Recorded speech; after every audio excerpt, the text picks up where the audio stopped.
Another good start of the day with endoscopic spine surgery. It is a Tuesday and we are 35-year-old male, 35 साल का आदमी with such a big huge disc. देखिए L5 S1 पे इतनी बड़ी disc, पूरी balloon out, इतनी बड़ी, पूरा ऊपर से नीचे तक जो है ड्यूअल सैक फ्री है। यहाँ पे आगे बिल्कुल ब्लॉक हो गई है, कोई स्पेस नहीं बच रहा है ड्यूअल सैक के लिए। It's totally obliterated. Axial view देखें तो ये नॉर्मल स्पेस जितना होता है ड्यूअल सैक के लिए, नर्व रूट्स के लिए, यहाँ बिल्कुल ऑब्लिटरेट हो रखा है। ड्यूअल सैक इतनी सी रह गई है।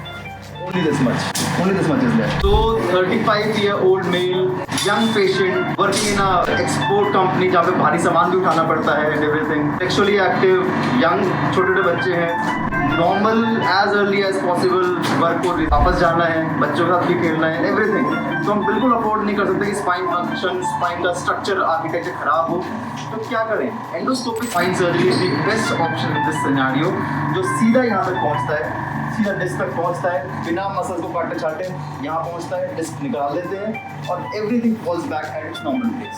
So let's start with the endoscopic spine surgery. Skin marking कर रहे हैं हम लोग कि हमें इंसिजन कहाँ देना है। एक की होल इंसिजन दिया जाता है, डायलेटर्स डाले जाते हैं, पोजीशन सिया में चेक की जाती है और फिर दूरबीन डाल दी जाती है, जिसको एंडोस्कोप बोलते हैं। सफाई की जाती है, चारों तरफ से हम साफ करते हैं, जो भी अनवांटेड बीच में चीज़ें आती हैं उसको थोड़ा थोड़ा जितना ज़रूरत है केवल उतना निकालते हैं। हड्डी को थोड़ा सा निकालते हैं, बिल्कुल थोड़ा सा, और अब नस दिखनी शुरू हो जाती है इसके अंदर।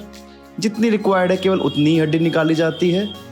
अब जो ये आपको दिख रहा है पूरी खुली हुई नसें दिख रही हैं, डिस्क निकाल दी गई है। ये ड्यूरा है, ये नर्व रूट है। नर्व रूट का ये जो है जो दिख रहा है ऊपर की तरफ, मतलब ये लगा लीजिए कि जो आपको इसमें 5 o'clock पोजीशन में दिख रहा है, ये शोल्डर है जो बिल्कुल फ्री है, यहाँ पे नस पे दबाव था। जो ये इधर दिख रहा है आपको 8 o'clock के आसपास, ये एक्जिला है। Axilla is also totally free. ये बिल्कुल जो डिस्क की वजह से दबाव था वो निकल चुका है और ये नसें जो हैं ड्यूरा और आपकी जो नर्व रूट है वो फ्री है। ये डिस्क है जो हमने करीब 5 ग्राम की डिस्क, वेरी ह्यूज डिस्क निकाली है। सर्जरी खत्म हो चुकी है, एंडोस्कोप निकाल देते हैं और देखिए बिल्कुल की होल इंसिजन है। करीब 1 सेंटीमीटर का चीरा आता है जो एक टाँके से भर जाता है। कभी कभी एक भी टाँका लगाने की ज़रूरत नहीं पड़ती है। तो जैसे कि आप देखते हैं कि इस सर्जरी के अंदर जो सर्जरी पहले करीब कोई 8-10 सेंटीमीटर के चीरे में होती थी और बहुत ज़्यादा मसल्स की खींचतान होती थी, डैमेज होती थी, हड्डी बहुत सारी काटनी पड़ती थी, ये बिल्कुल की होल इंसिजन से 1 सेंटीमीटर के इंसिजन से हो गई है। मसल्स का डैमेज नहीं है, बहुत ही माइन्यूट हड्डी निकालनी पड़ रही है। डिस्क निकाल के हम जैसे ही एंडोस्कोप निकालते हैं वैसे ही मसल्स अपनी जगह पर वापस आ जाती हैं और सर्जरी एक टाँके के अंदर, जब कभी कभी बिना टाँके के ही खत्म हो जाती है। और यही कमाल है एंडोस्कोपिक स्पाइन सर्जरी का। Thank you.